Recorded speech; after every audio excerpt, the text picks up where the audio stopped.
Out of all the countries I performed in, my favorite country outside of home is Australia. And I'll tell you why.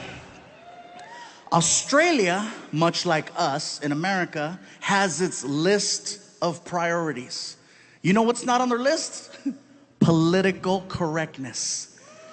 They do not care about your feelings. It's like a country full of Daves.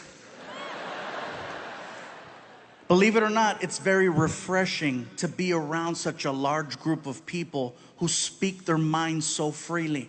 And if you know that before you go there, you're gonna have an amazing time.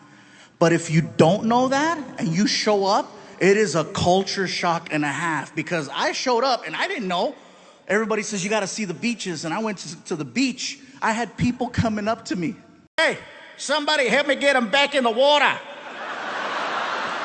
Yeah, look at right there, big fella. Look at you right there. Oh, look, he's moving. He's moving. He's moving. Oh, he's crying. He's crying. I bet it tastes like gravy.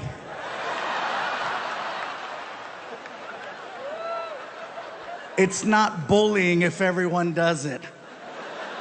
Yeah, that being said, I'm in Australia, Sydney, Australia, at the Opera House.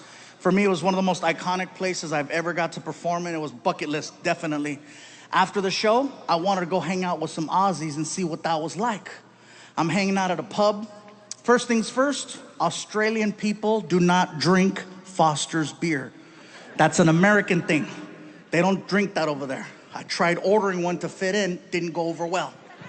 Bartender looked at me. Hey, you like the taste of piss, do ya? Okay, don't order that again. So I'm hanging out with these two Aussies, and we're drinking a rum called Bundaberg. At first glance, it looks like a Coca-Cola bottle because there's a polar bear on the front. And then you drink it, and you're like, that's not Coke. As we're talking, a third Australian joined the conversation.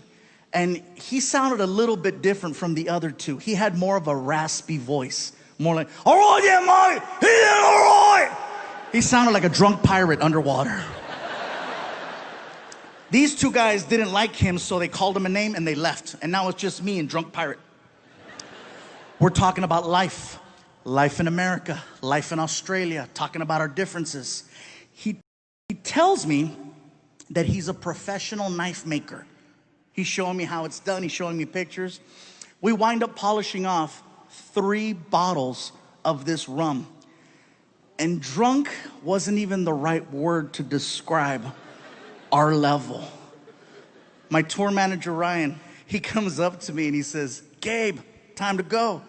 And I look at Ryan and I'm like, but Ryan, I just made a friend and he makes knives and they're pretty. My tour manager always knows how to talk to me no matter what condition I'm in. If I'm drunk, he knows better than to talk to me like I'm an adult. He talks to me like I'm 2. He looks at me and he says, hey, buddy. You hungry?